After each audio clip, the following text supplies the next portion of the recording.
I would never have believed that I'd awake one day in a lonely cell, having stripped myself of everything precious that I'd always taken for granted, by shaking a fist at my Creator for ending the suffering of my beloved in a way other than I'd imagined, while on my knees, awaiting transport to a place no one belongs except to the state, whose main concern is the bottom line, bodies for which they receive top dollar, but never humans, never souls, never mothers whose lives have been nothing more than a series of tragic events and are now doomed to walk this journey through the wilderness with no prophet to lead, no cloud by day or fire by night to prevent the aimless wander of the hopelessly exhausted, desperate to be anywhere but here, or destined and placed precisely on this map, at this point, a testament that it doesn't have to end here, that life's treasure chest of grace, hope, and redemption can be uncovered if we don't stop digging.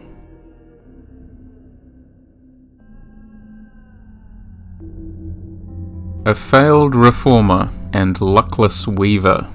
His life's goal is an attempt to turn the kin into the town.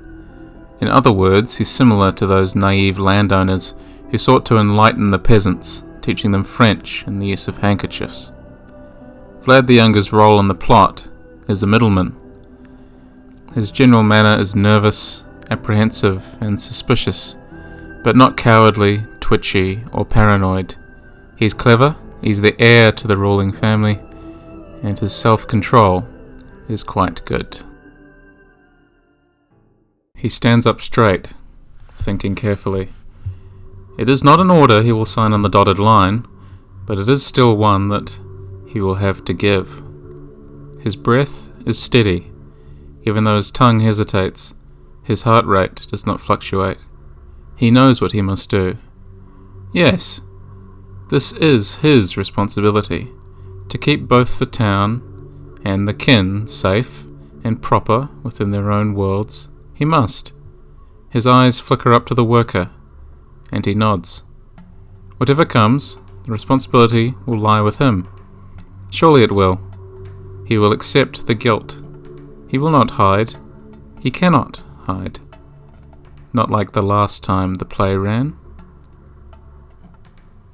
Vlad the Younger is a fascinating character because he exists across multiple ideological groups. Unlike some characters in Pathologic, whose loyalties and ideology are fairly easy to discern, it takes time for Vlad the Younger to come out of his shell and state his true aims. It also takes time for him to explain what he has done in the past and what he will do in the future to earn his place as the heir to the Olgimpsky family business. Vlad the Younger is the idealist, the hidden utopian, the man whose decisions cause thousands of deaths, the one who chooses to remain out of the spotlight. Despite his seemingly humane ideals and aspirations to give the kin better working conditions, Vlad the Younger is definitely his father's son. There are 3 avenues I want to examine Vlad the Younger from today. First, how does Vlad the Younger relate to the kin and his role as owner or future owner of the Bull enterprise? Secondly, how does he relate to the Utopians, in particular, of course, Maria Kana? And finally, how does he relate to the Earth, to the space in which he resides? 5,000 of them locked up in there, silenced, without a voice. 1/3 of the population. Oh God! Oh my God! In the original Pathologic, you can click on character portraits to learn more about them from the perspective of the other characters. It turns out that Lara Ravel thinks rather highly of Vlad the Younger. She says, "Why does nobody notice how hard-working he is? He works all the time. Everything he does for the family, even if his father won't admit it. Yes, he chose to study the kin instead of the intricacies of economy, and he already knows it way better than his father. He'll grow to be a better manager and a better ruler that would make do without a whip, violence, abuse, victims, and riots." This is, I think, a somewhat naive view, but it makes sense for how we perceive Vlad the Younger. If we are to boil him down to one pithy phrase, he is a pragmatic idealist. The kind of person that believes in equity and goodwill, but struggles to get it to actually happen, and also does it for less than altruistic reasons. He says in the diurnal ending of Pathologic 2 that Mother would have approved of my ideas. She loved people. I don't. But I do believe that, when treated with respect, they return it in spades. Economic growth is based on human dignity. This about sums him up, honestly. He wants to remain in power, but do better by people than his father has. And Vlad the Younger, even before fully inheriting the Bull project, has some access to the levers of power, and he seems to mean well, a bit more so in the second game at least, but in the original Pathologic he's also happy to incite a riot in order to let the local population die in droves inside a cramped, terrible factory. Hard workers, mothers, children, the kin suffers terribly from his decision to lock the termitory up. Riots were a common part of the antagonistic relationship between landowners and peasants. Vlad the Younger is no exception. Scott Serigny says that at least in the core provinces of the central agricultural region, Volga, and parts of the Ukraine, where economic relations between peasants and gentry estates were highly exploitative, land hunger pressing, and the repartitional commune still viable, arson and destruction of estates were the most dramatic forms of agrarian activism. Peasants in the context of Pathologic, of course, are the kin and factory workers, and both have different attitudes and beliefs towards the power structure that Vlad the Younger represents. It is also worth noting that Vlad the Younger's motivation to seal the termitory seems to change drastically between games, with just a small tweak to how the game actually presents him. In the first game, he deliberately incites a riot in order to give his father an excuse to seal the kin inside, and he already knows that the disease is in the termitory with the kin. His decision is made very much out of fear. In the second game, he still fears a riot after the mismanagement of the Olginsky family, and knows that the kin are well aware of how poorly they have been treated. In what is potentially a moment of weakness, he orders the termitory to be sealed, unknowingly this time, dooming hundreds if not thousands of people to die slow, horrible deaths. They pound on the doors and the walls, screaming for help, but the townsfolk are deaf to their suffering. Not least because they are suffering greatly themselves. All the while, Vlad the Younger's guilt chews away at him. The first game, therefore, makes him a far less sympathetic character, much more scheming, entrenched in the politicking, aligning himself a bit more with his father. In the first game, it is his father that enters the termitory first to accept judgment. In the second game, Vlad the Younger must be actively stopped from his desire to accept his own guilt and replaced as a sacrifice to the kin. The first game's Haruspex route actually made me align with Big Vlad more than his son, I think, whose incompetent schemes doomed countless innocent people to die horrendously. The choice in the first game between Big Vlad and Young Vlad is more political calculus than moral choice. The quest to save him in the original game is given by Georgie Kane, who clearly has his own ulterior motives for doing so. If Big Vlad survives in place of his son, the Bull enterprise would not have a true heir, and probably would pass to someone that the Kanes could control. Yet in Pathologic 2, by turning the order around, we have to stop the younger rather than the elder. The moral quandary is made more difficult, I think. Not only is Vlad the Younger made more sympathetic by his intense remorse and his desire to make things right, but we also have to act to stop justice being done, rather than act to allow Big Vlad to take the fall. I personally find that more difficult as a player, because it's not as though Big Vlad is at all clean of guilt in the first game either.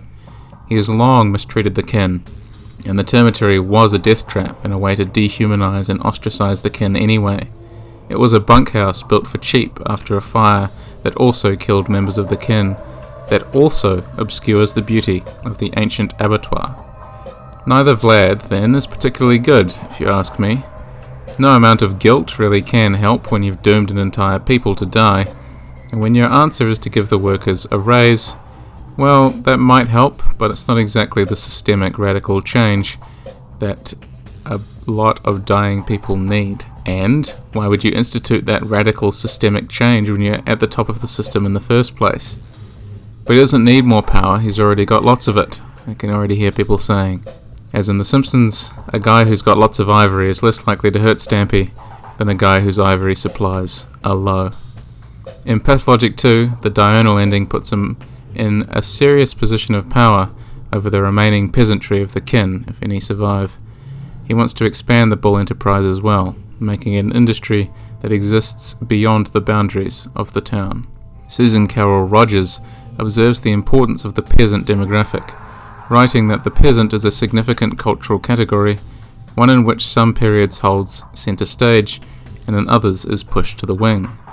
Writing specifically about the Russian peasant, O.G. Bukovitz writes that prior to the revolution of 1905 to 1907, the Russian peasant movement did not have a political character.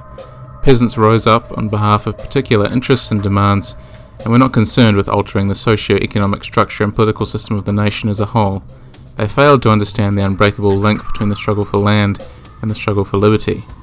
This failure was a direct result of the autocracy's policy of conserving the age-old patriarchal character of peasant life by circumscribing the rights of the peasant estate and regulating all aspects of the peasants' lives, even their family relationships.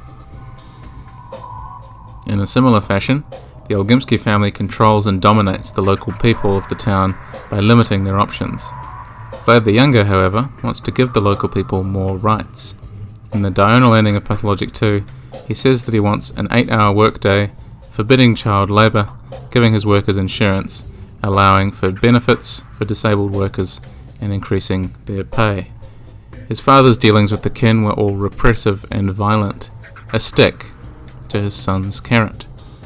Nonetheless, the systems of control are still in place if Vlad the Younger survives, but they just take a more palatable form.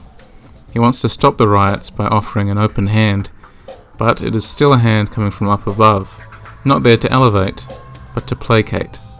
It is almost more frustrating to see this kind of transparently false toadying, but it makes a lot of sense for his character. He is generally seen as incompetent, yet well-meaning, so what is more incompetent, yet well-meaning, than some rich member of the upper class telling little people that everything will be alright, because at least you're not one of the dead ones, and the minimum wage is going up a little bit. This is not something that the kin demand during the game either. Maybe a generation or two down the track after the diurnal ending, when the kin have integrated and ceased to become a separate cultural entity, they will want the workers' rights the townsfolk might want. But I think perhaps Vlad the Younger isn't listening to the kin, even as he tries desperately to comprehend them and to make them happier. As the kin stand in the game, they seem to value strong leaders, or at least wise ones, and Vlad the Younger is neither. In addition, expecting Vlad the Younger to be a good leader speaks to a quote from Mikhail Gorbachev, former president of the Soviet Union. He implored, "Don't lead the people to expect miracles. It is necessary to expunge from people's minds a belief in the good tsar, in the assumption that someone at the top will impose order and organize change." In some ways, Vlad the Younger's position is similar to that of the good tsar, or he plays off of that archetype at least.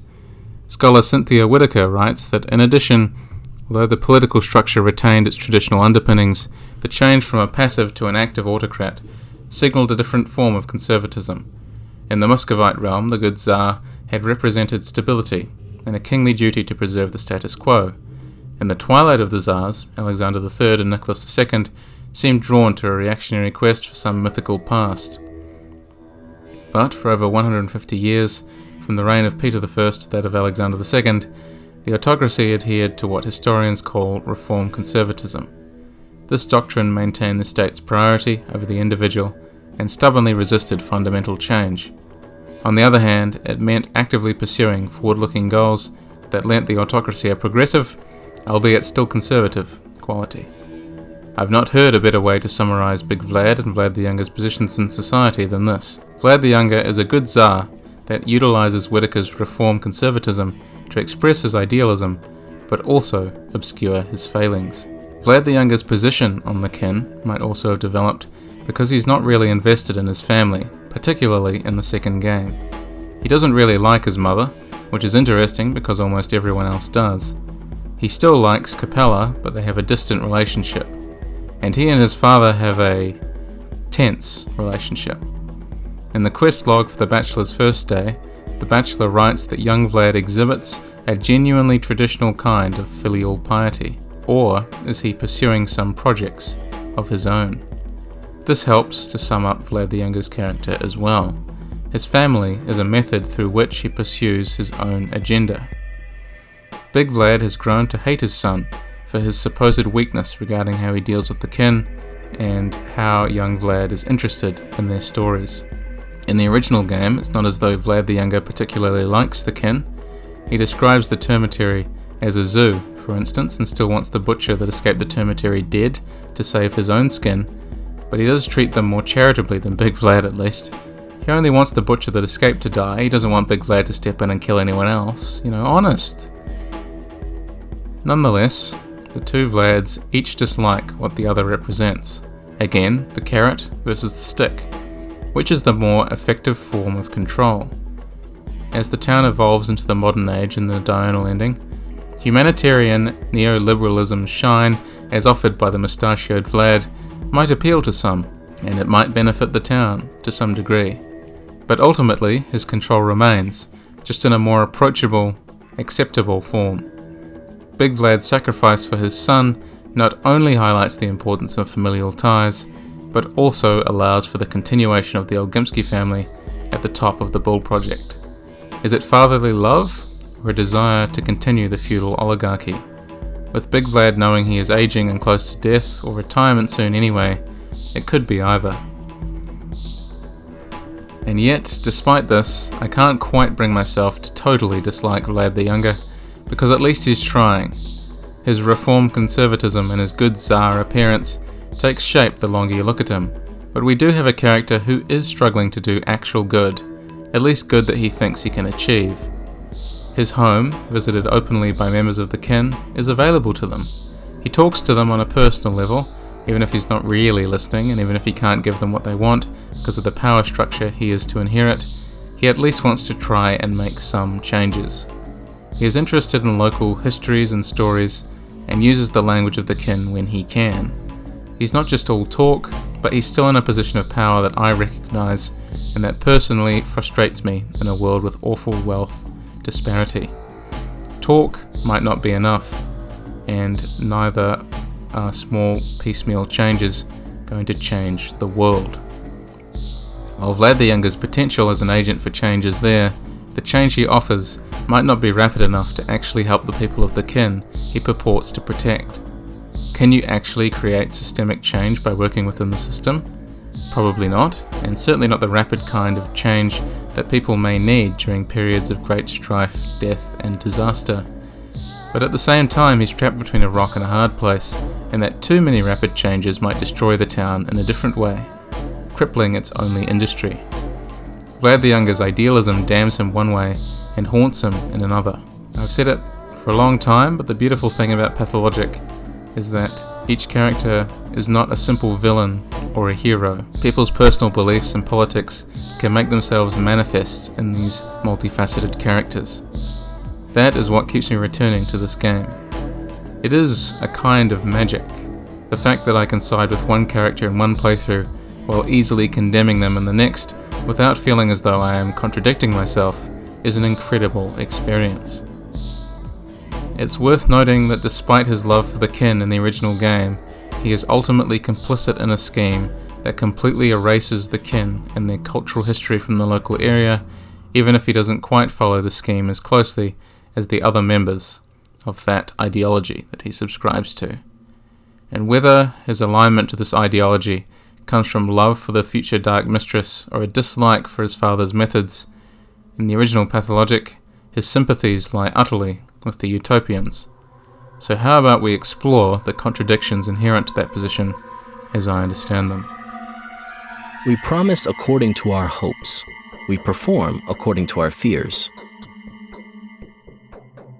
One of the plot twists that weirdly sticks in my mind from the original game is that Vlad the Younger is revealed to be a utopian. Rather than being committed to the Bull enterprise as his father wants him to be, he willingly estranges himself from that project and falls in love with Maria.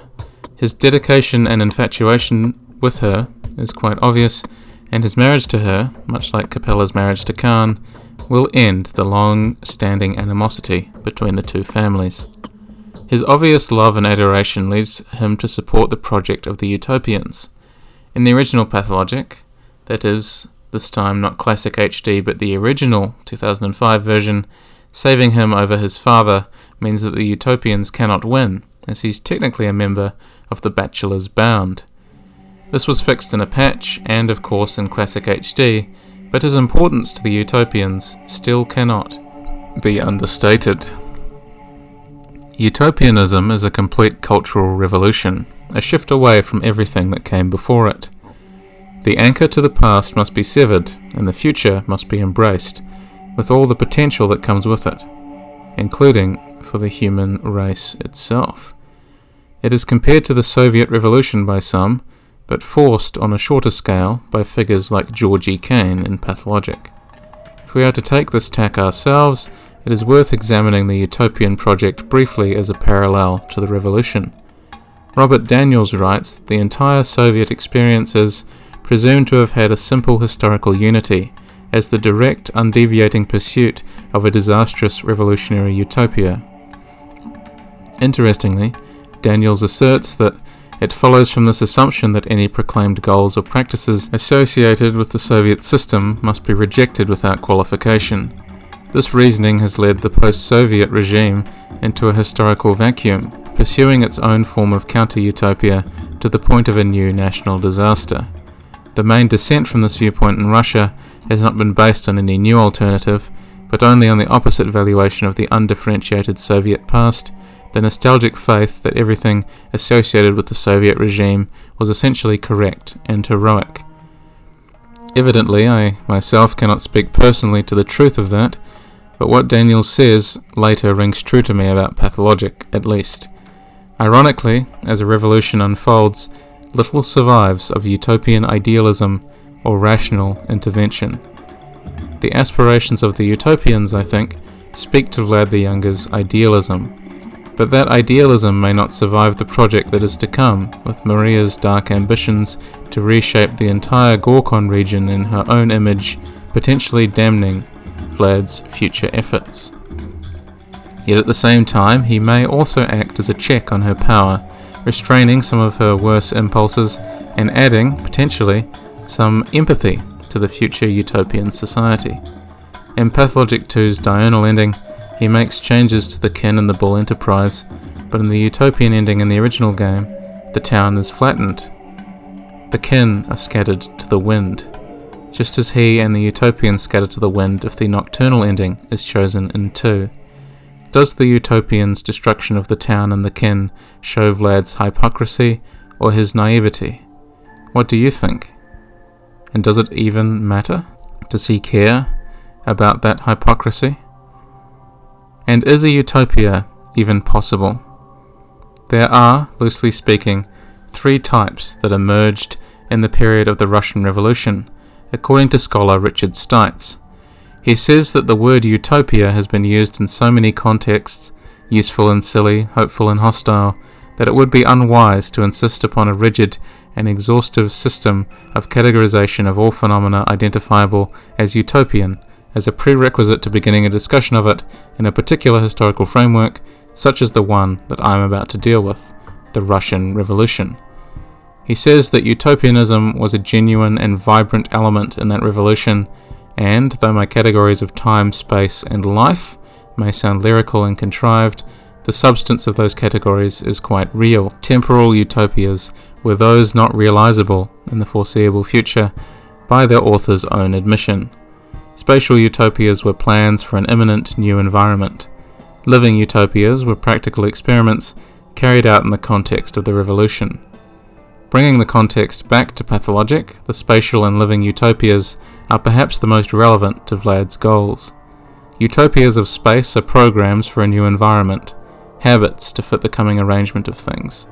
They differ from temporal utopia in that they are seen to be feasible in the very near future, and their profits are always ready to begin at once.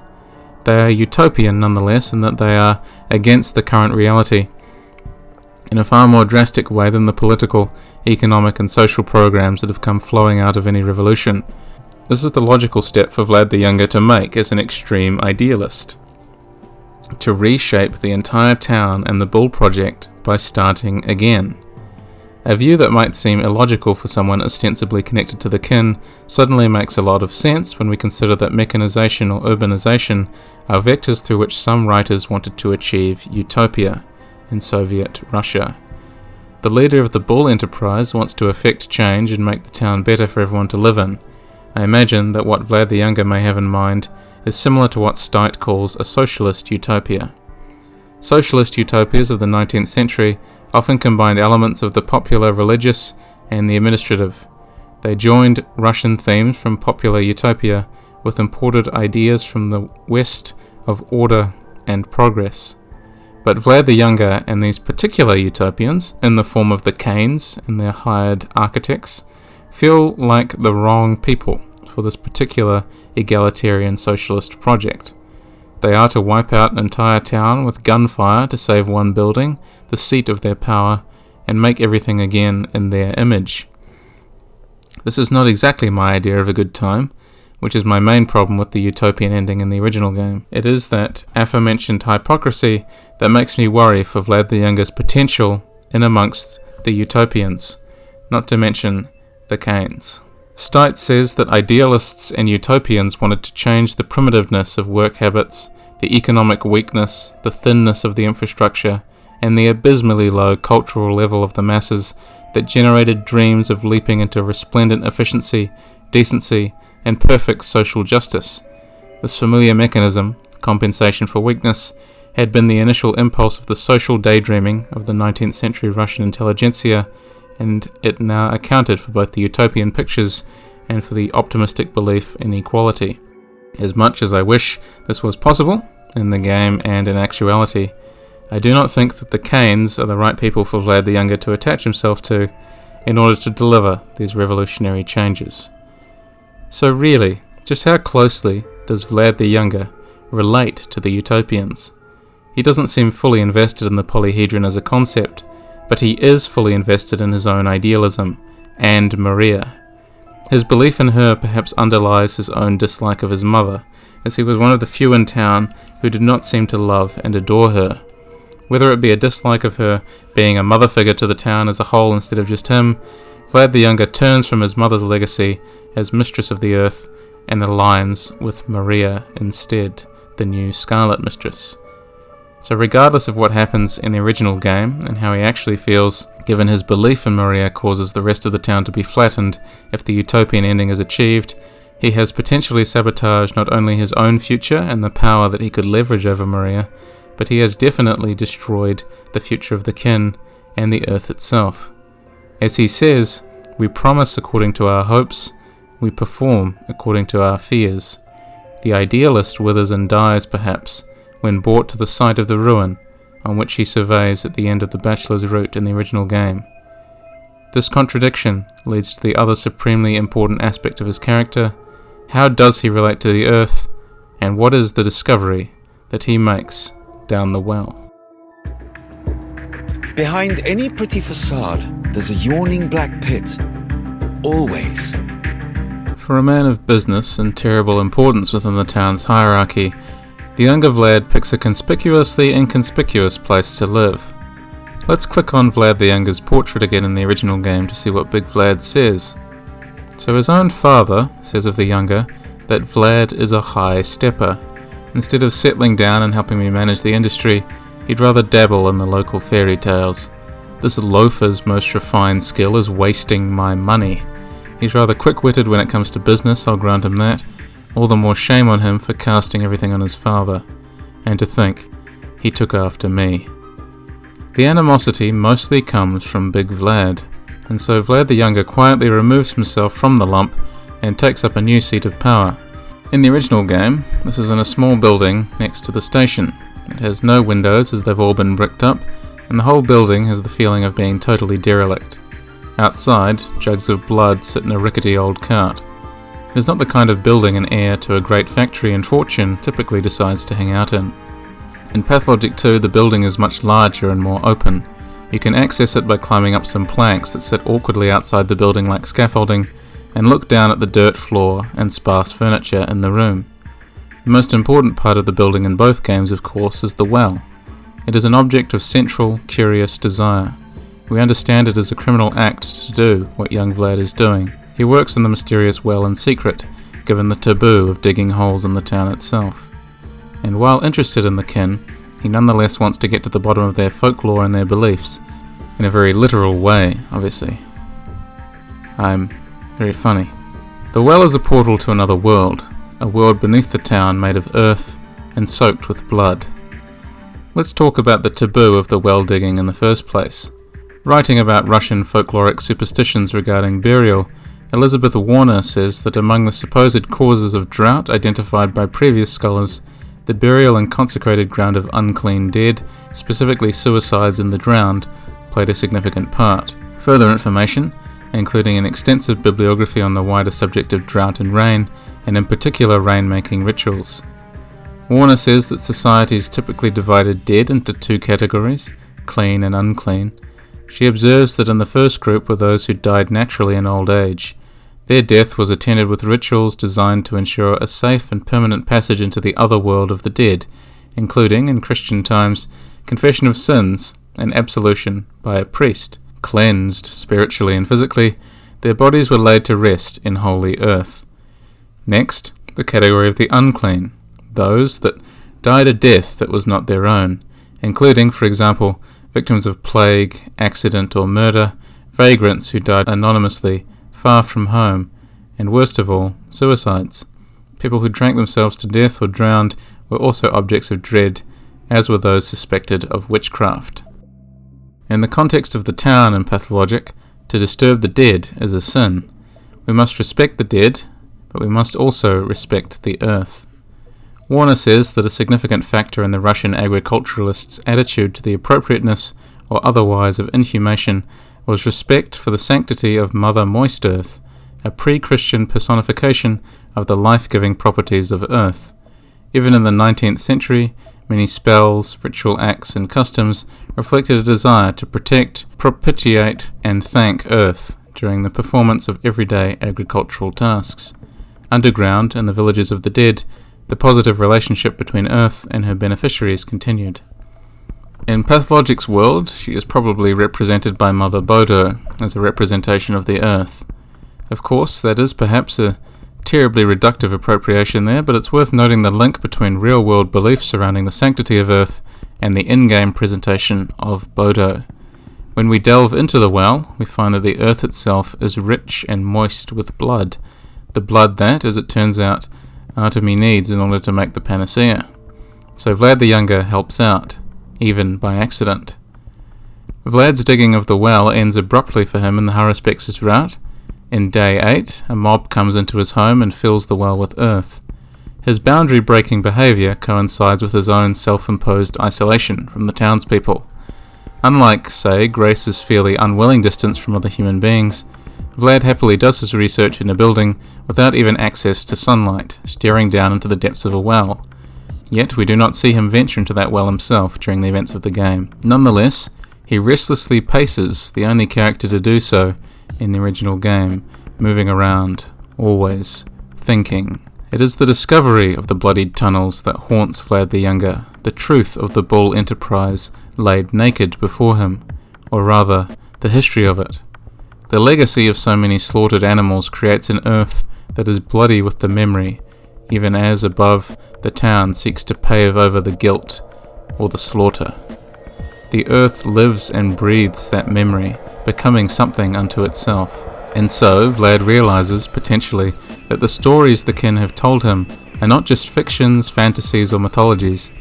Their truths resonate deeply with the earth itself, and the magical realism of the story at last hits Vlad the Younger, the isolated businessman who always tries to do things right, even if they always go wrong. The earth itself reveals the truth, that it is a miracle.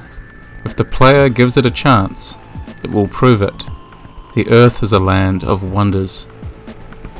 In the original Pathologic, preserving the polyhedron destroys the town, but preserves a vector for miracles. In Pathologic 2, preserving the polyhedron sends Vlad the Younger away from town. What place does the mighty Auroch have for a businessman? Where would a CEO sit in this place? Among the reeds, in the middle of a marsh flushed red with bull's blood? No. He sits in his abandoned house and ponders his future, dreaming about what that blood means for the future of his great industrial empire that will straddle the earth. It is easier to govern others than to prevent being governed. There's a lot to a character like Vlad the Younger. In the first game I grew to really dislike him on my first set of playthroughs.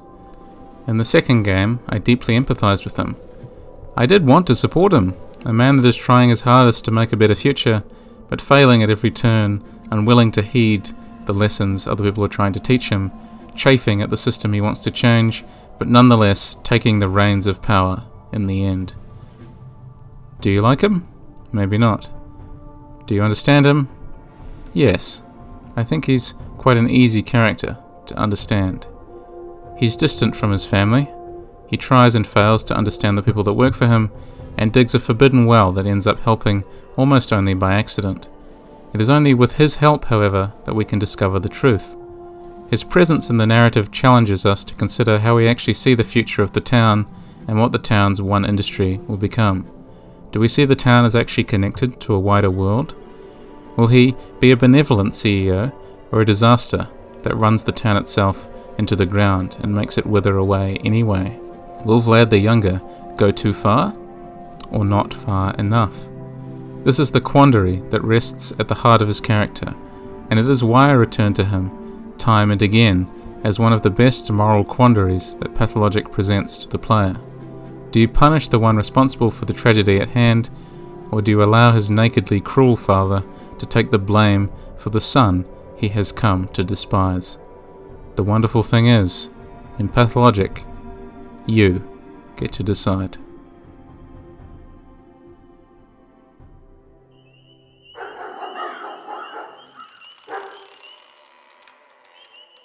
Thanks so much for watching, and a big special thanks to my patrons, the Horror Game Advocates, Frankaloons, Future Cityscape, Blue Voices, Wide Jove, Nos, and Wending Wind, and also to you at my dollar tier, Damien. It is still surreal and deeply, deeply humbling to have everyone's support, and it keeps me going, keeps this project going. It really does, so thank you so much. You push me to get better. I really appreciate it. If you enjoyed this video as well, please do share it around with other fans of Pathologic. It's really hard for me to make an impact otherwise. And also please like and subscribe if you haven't already.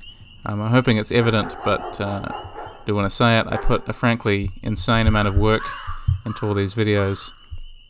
So it would be great to have as much support as possible.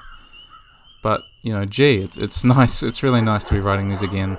And nice to actually release 2 in the same year, within a month of each other, even. I mean, what's going on? Horror Game Analysis actually producing stuff again? Insane, I say. Admittedly, I don't know how fast the next one is going to come, but hopefully this makes up for the considerable drought I left in terms of Pathologic character analyses over the last year or so. All things going well. I want to try for at least 2 more this year as a bare minimum. So with your help, let's see if I can get it there. I just also wanted to take a little bit of time just to say that some days, you know, it can be really hard to get going and make a video, to make something, to make anything. I just wanted to let it be known that, you know, like, I hope that these videos can inspire you to have a go at making something of your own, writing something, making a game, you know, doing something creative. I'm always looking out for people, and if you're listening, I really appreciate the time you spent here with me on my channel, on my bizarre niche little video essays that I force to come to life through sheer, I would like to say strength of will, but stubborn persistence might be more accurate. It can be really hard, I know it can be really hard to have the strength to make something or to watch something really dense as well, like what I make. So I just wanted this to be a message to everyone out there that you're doing really good, and let's all look out for each other together. Stay safe, everyone.